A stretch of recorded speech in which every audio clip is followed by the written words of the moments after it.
J'ai un rapport au sucre très émotionnel et du coup qui vient beaucoup forcément de l'enfance.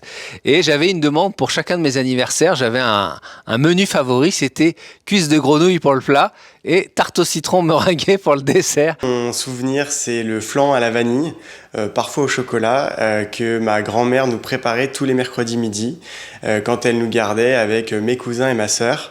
C'est quand j'étais enfant, je passais des après-midi avec ma grand-mère à préparer sa fameuse tarte à l'abricot. Qu'on se nommait tatar parce que quand on est gamin, c'est difficile à dire tarte. Donc les fameuses coquillettes, les coquillettes à la crème de mamie. Donc c'était pour nous à chaque fois un plaisir et puis juste le plat favori de chaque week-end. Forcément, donc ça me replonge dans mon enfance et notamment avec ma grand-mère. Ma grand-mère qui avait l'habitude de cuisiner pas mal et ce que je préférais c'était la mousse au chocolat. Et je me souviens que les week-ends, elle les préparait et qu'on se battait avec mes frères et sœurs pour être celui qui avait le droit de lécher la cuillère. Pour moi, la cuisine, je le vis comme ça va être des souvenirs, des émotions et des odeurs. Et ça reste marqué généralement tout ce qu'on a vécu quand on était jeune. Alors mon premier souvenir gourmand, c'est la tartine que me préparait ma maman quand je sortais de l'école. C'était une large tranche de pain bien beurrée et elle me râpait dessus du chocolat en tablette. Mais après j'ai un souvenir un peu plus pâtissier. C'était un chausson à la crème que je m'achetais tous les dimanches quand je sortais de la messe. Et tous les dimanches, mon grand-père allait nous chercher des churros, mais en fait ça s'appelle des porras exactement.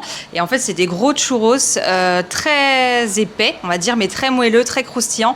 Et c'est vraiment le souvenir de vacances qu'on adore parce que c'était la quenelle de ma grand-mère qui les faisait quand j'étais enfant. On la voyait faire, et puis après bien sûr on les mangeait. Et les rissoles on les mangeait à Noël, à la sortie de la messe.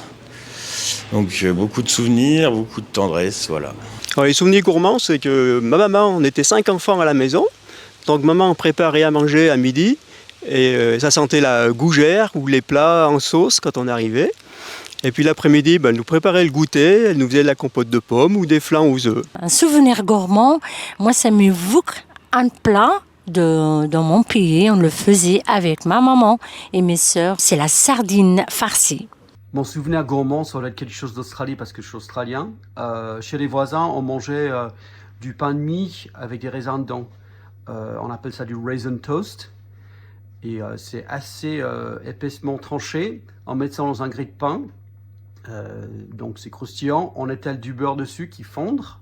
Et au-dessus de ça, on met un mélange de sucre mélangé avec la poudre de cannelle. Donc c'est très très bon. Il y a un mélange de texture et c'est chaud, donc c'est super bon.